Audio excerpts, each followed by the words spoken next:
Hello, it's me, Vicky Marie, and this is one of my true crime videos. So, if you're not interested in true crime and all you really want to do is either learn Spanish or English, this video is not for you. However, especially if you're learning English, you may find it interesting for a listening exercise.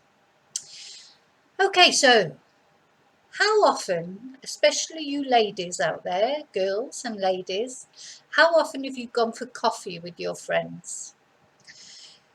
If you're like me, having coffee with your friends, especially during a shopping trip, is one of the pleasures of life. And I think a lot of ladies, a lot of girls, a lot of women feel like this. Men, maybe not so much. I don't know. Maybe I'm wrong. If you're a man and you like going for coffee with your friends on a shopping trip, let me know and I stand corrected.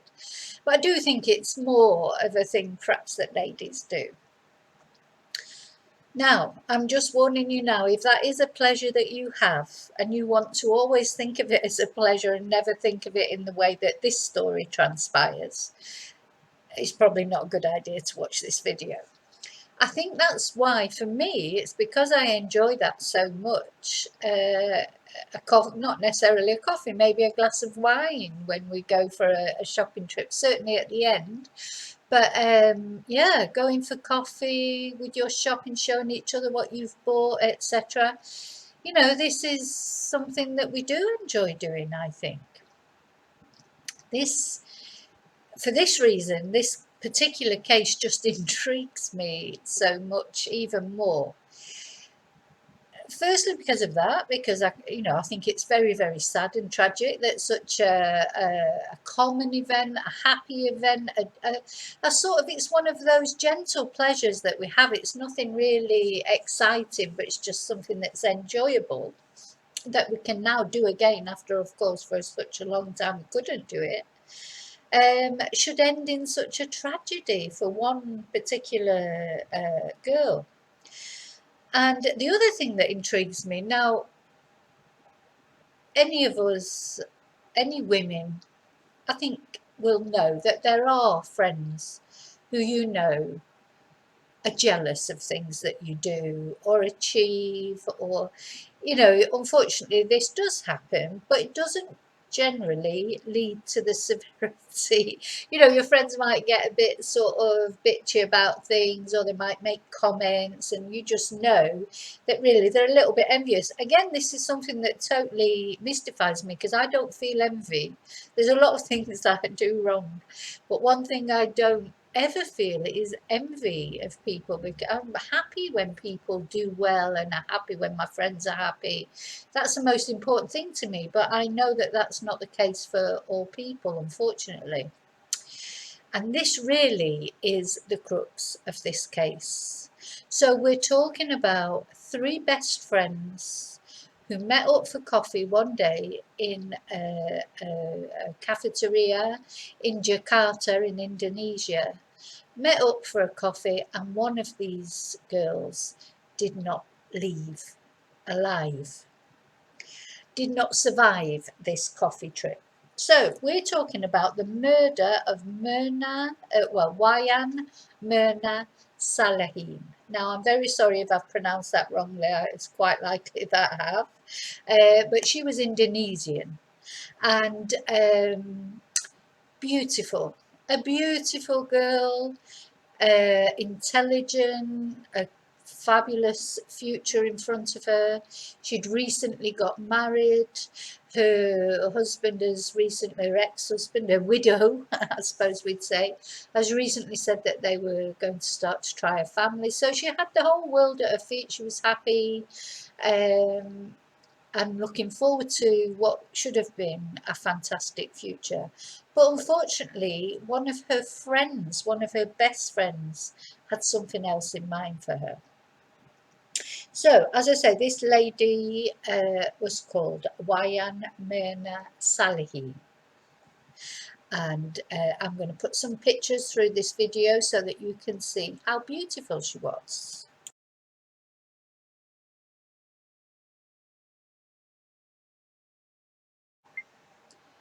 So, this tragic incident took place on the 6th of January, the year 2016. And Mirna drank a Vietnamese iced coffee in the Olivia Cafe in the Grand Indonesia shopping mall in Jakarta. She went in there, met up with her friend who offered her this coffee. She took one drink from one swallow, literally, from this coffee. And she then, you can see on the CCTV, instantly, practically instantly, became very uncomfortable, was making gestures like this. Then her head fell back, and literally she went into convulsions and subsequently died on the way to the hospital. So what happened to her? I mean, at first it was thought, she'd had some sort of seizure. There was no foul play suspected in the first instance.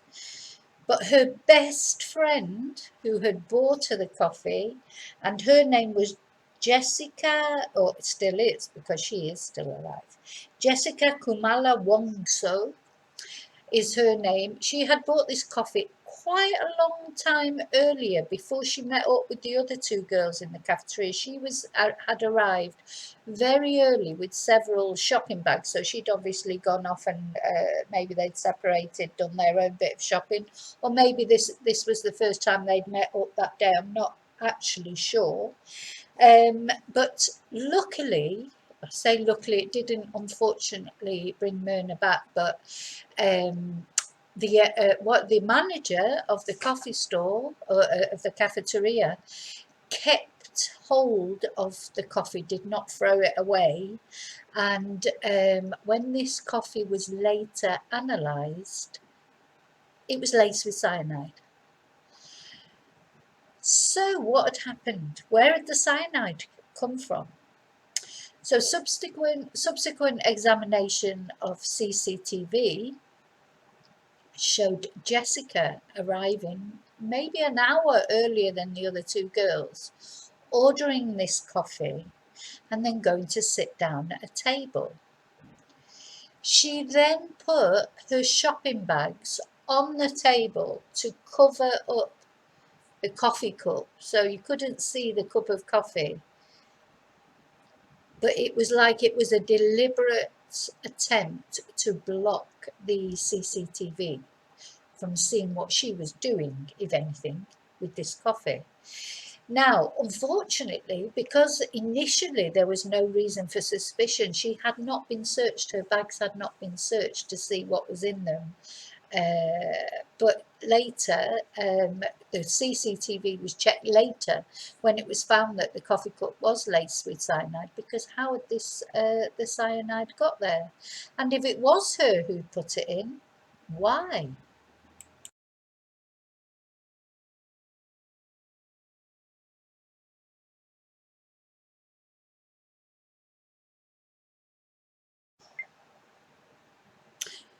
Apparently, a while earlier to this horrible event, Myrna had, how can I put it, had recommended to Jessica that she should finish the relationship she had with her Australian boyfriend of the time.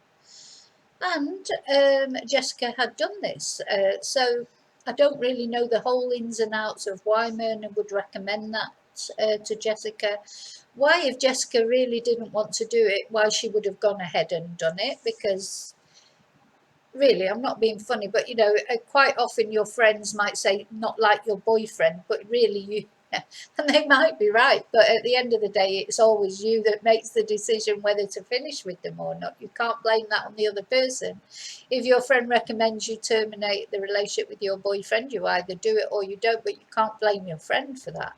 But anyway, this is what's surmised, because to this day, Jessica still has not confessed to this murder. She proclaims her innocence. However, there's an excellent documentary on 60 Minutes Australia about this case, and it has all the ins and outs, all the CCTV. I will be putting a few little videos here and there and photos, but I'm not good enough to making videos yet to be able to make the sort of video that they can make. It is 60 Minutes Australia. If I remember, I'll put the link in the description box. It's a must watch because it is just, I mean, it's a tragic case, but it is fascinating. Because can you imagine, even if you were jealous of your best friend, or you were angry at her because there's something she'd done to, I don't know, jeopardize your relationship with your boyfriend, can you really imagine putting cyanide in her coffee? A coffee shop as well, in you know, I suppose she did it in a public place because she thought she had more chance of getting away with it that way. I really don't know. I don't think you can put your mind put yourself in the place of someone like that, because it's quite inconceivable behaviour. Personally, I wanted to talk about this case for the interest of it, obviously, but also because it's a woman, because it's quite unusual, I think. You know, we used to sort of always think murderers are men, and you know, and to be honest, they normally are. But this is, like, you know, a really unusual case. And also the behaviour of this girl later, when you see the videos of how she behaved, it's like just not taking it seriously in any way. Um, let's have a look at the CCTV. It's not CCTV. Let's have a look at some footage of Jessica and how she behaved after this event.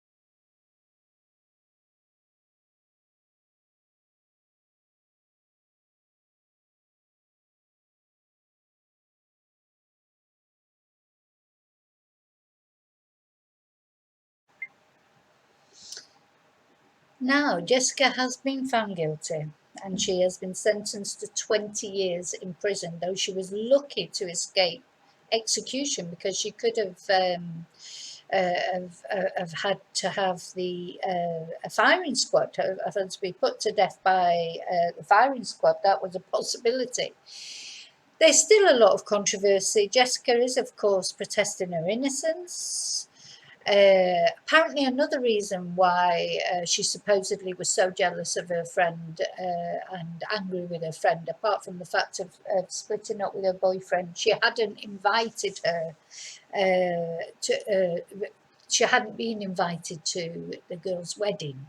So she was really angry about that, apparently. So, whatever you believe, you know, there's likely to be an appeal. I don't think this is the end of this case. It's very difficult because there's no direct evidence of actually, because if she had did it on purpose, done it on purpose, because she hid the coffee cup with the bags. Nobody sees her putting anything in the cup. Because Mirna was not given an autopsy immediately. By the time she was actually given an autopsy, there was only traces of cyanide left in her throat, not in her main tissues, etc. But you know, I don't know, because I'm not a scientist, so I don't know why was there any cyanide in there. Well, to me, if there was any cyanide whatsoever in her body, how could it have got there? Even if it was just not as much as perhaps they might have expected, how on earth could it have got there? So I think you've got to think there's something, and watching the CCTV, it definitely does look quite strange the way she puts the bags in front of the cup. Other people, there's other sort of doubts cast because people say that she arrived early, because she didn't actually arrive early. Jessica didn't actually arrive early. They were all supposed to meet at that time with the other two girls that arrived late. So if they would have all arrived on time, she wouldn't have had time to do that. So I just don't know. I actually don't know. The thing that seems to me that she probably is guilty is her behaviour, because her behaviour was really strange. Her behaviour after it all happened um, was just odd, or maybe she just meant to make her feel ill and didn't mean to kill her. You know, maybe she just, who knows? Only she knows. Only she and her God knows the truth.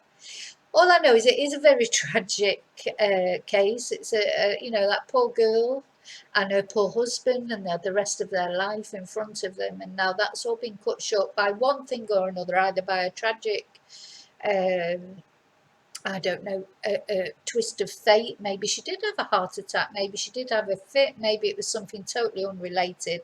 Though, as I say, to me, the fact that she had cyanide at all in her system suggests that something did happen.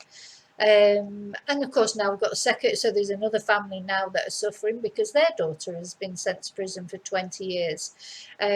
So as I always say, these cases, they always leave ripples, don't they? So it's not just the victim, poor Myrna, who, if she was the victim of foul play, but then there's all the ripple of other victims, the husband, her family, the family of the perpetrator.